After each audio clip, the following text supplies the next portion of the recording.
반갑습니다, 여러분. 잘 지내셨어요? 얼굴이 참 밝습니다. 굉장히 아주 전문가들 같습니다. 오늘 마음 편안하신 것 같아요. 여러분 마음 편안합니까? 불안합니까? 지난번에 제가 말씀드렸지만 불안한 것은 여러분들의 마음을 쉬지 않았기 때문에 그렇다. 항상 여러분들은 포교사가 되기 위해서는 마음을 쉬어야 될 준비가 되어 있습니다. 그 준비는 어디서 나오느냐? 바나 용선을 타야 된다. 그죠? 반나바람일 때는 보살은 반나바람일 때는 이제 함부로 마음에 걸림이 없기 때문에 열반을 들어간다 그랬잖아요. 그죠? 그것은 무엇을 얘기하는가? 그죠? 그것은 우리가 육바라밀을 실천을 해야 된다. 조금만 가지고 화내고, 그죠? 불평불만을 내세우고, 이렇게 하면 이거는 탐진치 용선에 탔다. 그죠? 탐진치 용선에서 바나 용선으로 빨리 갈아탑니다. 그죠? 네. 여러분들의 마음은 전부 다 마음 수기에 딸렸습니다. 저도 지금 불안할까요? 저는 어제 굉장히 설렜습니다. 여러분들 만나 뵙기를 기대하면서 오늘 어떤 분들이 28기 포교사 1차 학기자님들은 어떤 분들이 과연 계시는가? 그죠? 저는 기대가 큽니다. 그동안에 제가 2년 동안 단장을 하면서 여러분들 많이 만나보고 지역단 임원으로서 이제 활동하면서 여러분들 여러 사람들을 포교사님들을 많이 만나 뵀지만 참 아직까지 바나 용선에 못 올라가시는 분들이 많더라. 안타깝죠, 그죠? 안타까워요. 포교사가 되기 위해서는 반드시 본인 스스로 수행을 많이 하고 어디에서 가서도 불안하지 않고 당당해야 됩니다. 자, 오늘의 주제는 아까 수석 부단장님이신 사회자께서 말씀하셨던 포교사의 자세, 육바라밀, 그죠? 자세, 육바라밀을 실천하고 있는가? 어떤 수행을 하고 있는가? 그런 물음입니다.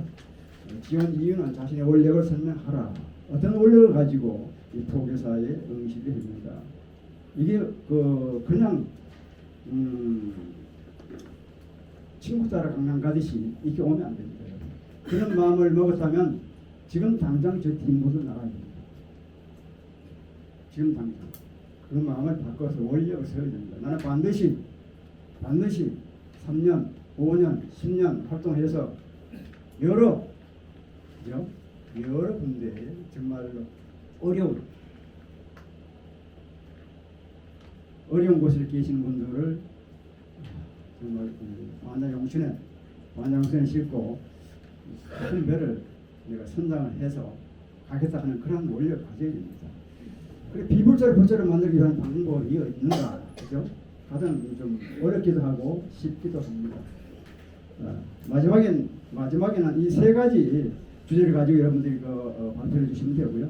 마지막에 이제 언제가 우리가 가장 행복한 시간이 언제인가? 이것은 여러분들 모든 분들에게 다 해당되는 얘기입니다. 이걸 여러분들이 한마디씩 다 마무리를 발언을 해주시고 3분입니다, 여러분. 굵고 짧게 해주십시오. 그러나 오늘 이 자리가 여러분이 당락에 결정되는 것은 아니니까요. 편안하게 해주시면 되겠습니다. 자, 괜히 정확하게 설명했지만 제가 준비한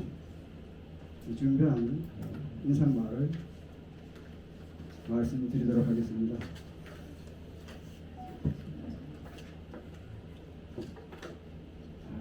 제28회 포교사 선발 자격고시 합격자 여러분 안녕하십니까? 설법이란 상대방의 마음을 움직여 감동과 감화를 주는 것이며 명상은 몸의 이온과 마음의 평온을 이끌어내어 내면의 자비와 지혜를 밖으로 실천함에 그 목적이 있다고 하겠습니다. 반야신경의 보살은 반나바람일다를 의지함으로 열반에 들어간다고 했습니다. 반나바람일다에 의지하려면 육바라밀의 원력으로 팔정도를 잘 닦아내야 하는 것처럼 법상에 올라 설법을 할 때는 내가 과연 자격이 있는가? 자격이라 하면 설법을 잘하고 못하고를 떠나 계에 기합했는가? 팔정도를 잘 닦고 팔정도의 길에 들어섰는가 하는 것이며 그것이 되어야 반야바라밀타에 유지했다 할 수 있습니다. 부처님께서는 500년 동안 인욕 수행자였다고 하셨듯이 내 안에 부처님은 인욕을 가장 좋아합니다. 인욕이라 하면 단지 화를 참는 것만 아니라 모든 유혹에 빠지지 않는 것을 말합니다. 그리고 그렇게 하기 위해서는 부동심을 유지해야 합니다. 수행에서 참는 자와 보시하는 자와 계를 지키는 자, 정진하는 자만이 지혜를 얻어 상구벌이 화중생할 수 있고 이것을 실천하는 자만이 성취할 수 있습니다. 보교사란 타이틀은 근사한 것 같지만 여러분이 앞으로 나아가는 길은 가시밭길이 될지 비단길이 될지 그것은 여러분들의 하기에 달렸습니다. 가시밭길을 비단길로 만드는 것이 보교의 길이라고 합니다. 우선 내 주위부터 비단길로 만드는 것이 화합의 길이라 할 수 있는데 그 길을 닦는 것은 친절과 예의와 칭찬을 많이 해주고 어떤 경우에도 화를 내지 말아야 합니다. 그럼 어떻게 바꿀 것인가? 여러분 스스로가 바뀌겠다고 발심을 해야 합니다. 우리는 다만 이렇게 해달라고 부탁할 뿐입니다. 사실 포교사와 포교사단의 품위는 우리 스스로 만들어내는 것입니다. 끝으로 부탁드릴 말씀은 첫 번째, 대상이 누구인지를 알아서 대상의 수준에 맞는 말을 해야 합니다.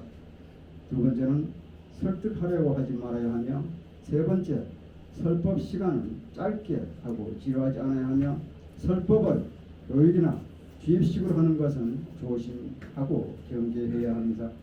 네 번째, 끝말미에는 어떻게 하면 고통에서 벗어나는가를 알려주고 마무리해야 합니다. 그래야 그 사람이 언젠가는 그것을 사용하게 될 것이기 때문입니다. 그것을 말해주지 않으면 100년을 다녀도 법당에서 자리 다툼만 합니다. 병든 자에게 약 종류와 약 제조 업체만 나아야 하고 중요한 약 처방을 말하지 않는다면 헛수고에 불과합니다.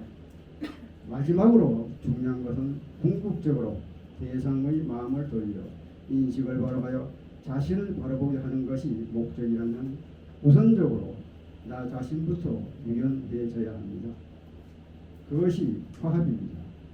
모두 다 잘 해놓고 화합하지 못하였다면 성공한 포교사라고 할 수 없습니다. 교육 과정에서 본다면 몇 가지 단점들이 대두되고 있는 걸로 저는 알고 있습니다만 교육 과정에서 본다면 밖에서 아저씨 아줌마 때 하던 습관은 모두 내려놓아야 합니다. 그렇지 않을 경우 포교 활동에서 다른 포교사들에게 큰 방해가 될 것이라 생각이 됩니다. 항상 나는 지금 왜 여기 와 있는가 돌아보기 바랍니다. 해답은 거기에 있습니다. 마지막으로 오늘 이 시간을 긴장을 풀고 준비해 오신 대로 잘 해주시면 되겠습니다. 여러분 감사합니다.